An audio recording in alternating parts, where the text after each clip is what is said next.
He's Jeff Long, the Arkansas AD, and also the chairman of the College Football Playoff Selection Committee. Jeff joins us now. Jeff, let's get right to the serious topic. Why does the committee hate Notre Dame?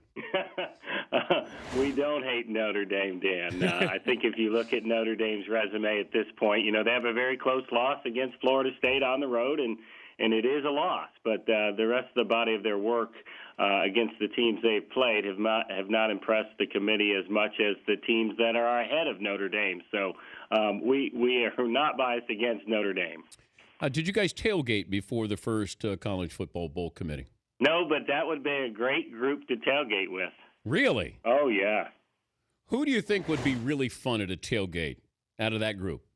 Oh, well, Coach Alvarez is always fun. I mean, he knows football, and he likes to have a good time. So, Coach would be great. Okay. Take me through the process when you start to vote, when you name, do you nominate a team, and then you say Mississippi State, and then people talk about it, or Auburn, or take me through. Yeah, the process is really a lot like the NCAA basketball. We start with a pool of teams. We start with, all 128.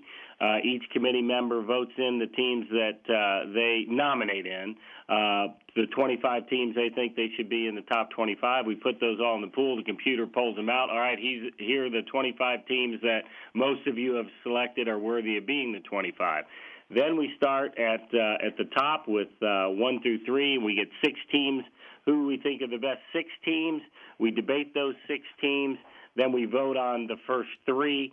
So whoever gets the most votes for 1, 2, and 3 go in at 1, 2, and 3. And then those 3 that didn't get held over, we look at 6 more teams. We whittle that down 3, add that to the 3 that are held over, then debate those. So it is a process that we go through, and it's all the way through that 25, like that, Dan. All right, the top 4, biggest debate in the top 4 was with what school? Really, it was 4, 5, and 6. We spent the most time on Ole Miss, Oregon, and Alabama discussing those 4 positions. And we looked at it over 2 days. We discussed it, ranked it on Monday, then came back, finished our 25 on Tuesday morning.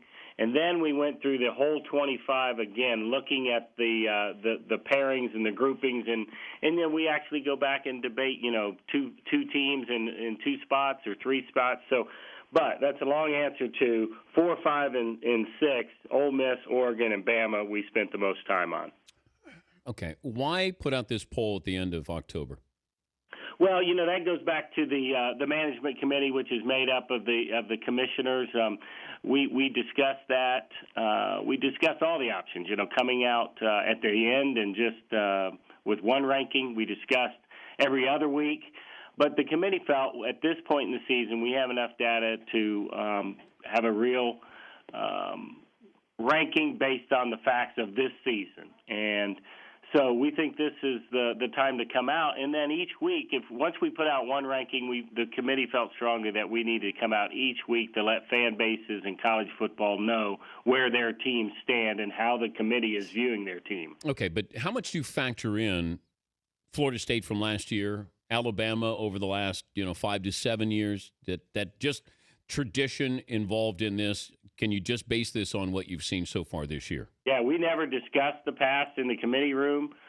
Certainly I can't speak for any other individuals, but we're really focused on what they have done this season, what they have done thus far in this season. Many times fans and others look at their whole season and talk about, all the games they haven't played yet and already assume they're going to win them.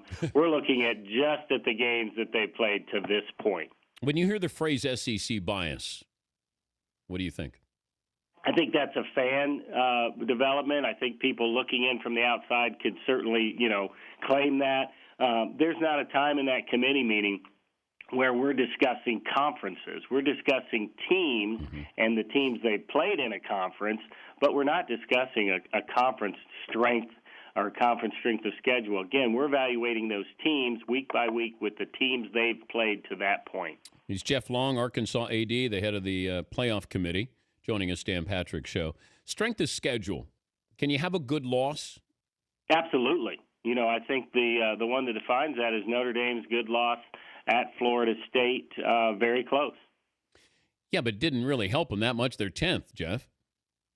Well, I would tell you then you look at the rest of the body of their work, and I would tell you it did help them, and it was certainly discussed in that committee room, and I think it did help them. How much will you factor in if a team is not at full strength? At the end of all of this, that putting the best four teams in there, if somebody doesn't have a star player, will that factor in at all with how you view these Final Four? Absolutely. We're actually directed to consider injuries and other discipline action. If a player's not playing, we're told by the management committee that is a factor that we must consider, and we do. We discussed injuries this first round. I think Oregon is probably the one that we had the most discussion with about their offensive line and particularly their tackle. Matthews. Who was out during their Arizona game. So, yes, injuries do play a role, but they're just a part of the decision-making process. Jeff, I find it interesting that we haven't even gotten into the Final Four, and people already want to double it to 8. Now, that contract says through 2025 that we're going to have a Final Four? Yes, it's a 12-year contract. And again, with regard to the committee, that's not something we talk about. Certainly Bill Hancock and the executive committee, they talk about those things. Okay, but could you see that would eventually go to 8 before the end of that contract?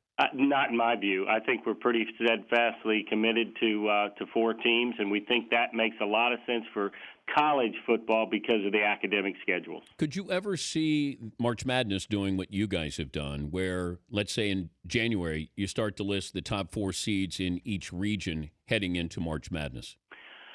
I haven't thought about that, but we get more questions about why we're starting so early. So, I think they're probably wise and are going to stay where they are with just one ranking at the end. Well, I would prefer that you guys were a little deeper into the conference schedules because this is going to change dramatically. And I just got the feeling that this is just a made-for-TV event. And I didn't put a whole lot into it because if I look at some of these matchups here, the SEC is going to eat its own here with these matchups. So I think there's so much football left to be played that people are overreacting to this first initial poll. Well, I would agree, Dan. The message we tried to send out yesterday, and I tried to send out that, look, it's early, it's very close, and there's a lot of football left to be played. So, but I think at 8-9 weeks in, we give the fan base an indication of where their teams stand, and I think that's healthy for college football. Did we go to school together?